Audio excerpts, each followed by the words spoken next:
Lo kerja 8 jam sehari buat dapet uang kertas doang.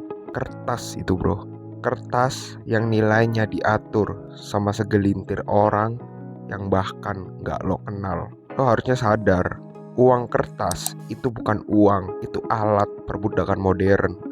Dan lo adalah budaknya. Di sini gue mau bahas rahasia dunia yang mungkin lu yang nonton ini belum tahu. Mari kita mulai. Selamat datang di segmen Rahasia Dunia. Dulu, uang itu emas, nilainya nyata, tapi tahun 1971. From the strength of that nation's economy. And the American economy is by far the strongest in the world. Accordingly, I have directed the Secretary of the Treasury to take the action necessary to defend the dollar against the speculators. I have directed Secretary Connally to suspend temporarily the convertibility of the dollar into gold or other reserve assets, except in amounts and conditions determined to be in the interest of monetary stability and in the best interest of the United States. Now, what is this action, which is very technical, what does it mean for you?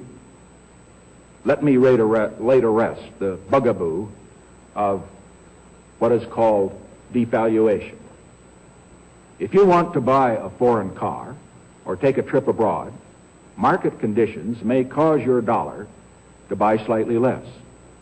But if you are among the overwhelming majority of Americans who buy American-made products in America, your dollar will be worth just as much tomorrow as it is today.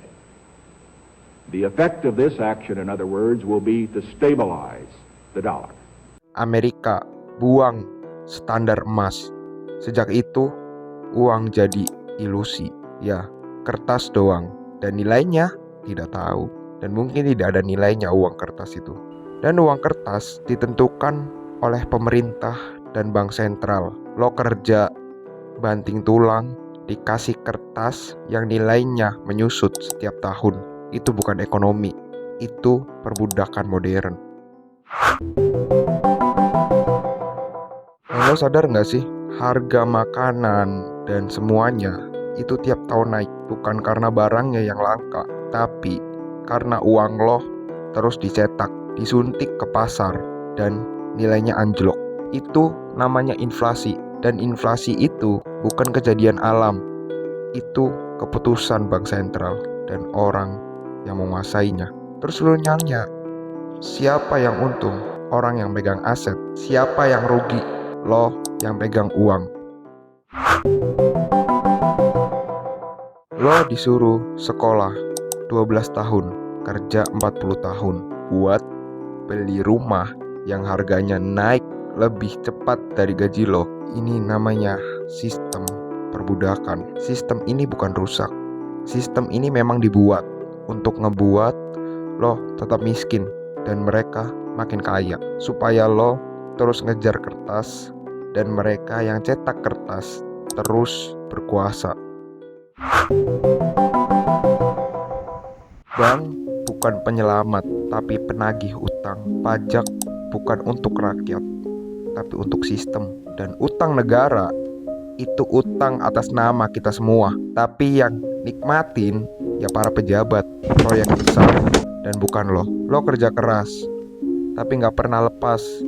Karena sistem ini sengaja bikin lo capek biar gak sempat mikir. Lo gak akan bisa lawan sistem ini pakai cara lama. Lo harus keluar dari lingkaran kertas. Investasi di aset yang real seperti emas, kripto, bitcoin, tanah.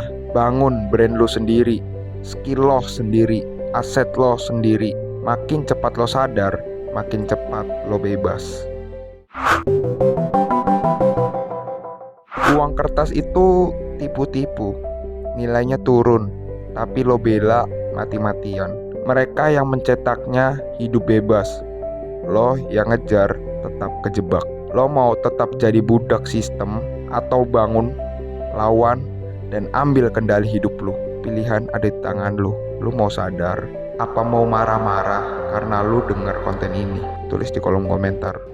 Subscribe kalau lo sadar dunia ini nggak kayak yang diajarin di sekolah.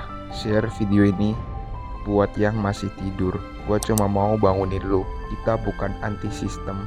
Kita cuma mau hidup sebagai manusia yang bebas. Gue mau dunia itu menjadi dunia yang adil dalam sistem keuangan, bukan kita yang jadi budak kertas. Gue akan bahas lebih lengkap lagi di video selanjutnya tentang psikologi ekonomi, mindset bebas finansial, dan rahasia dunia yang pastinya membuat lo lebih melongo. And semangat.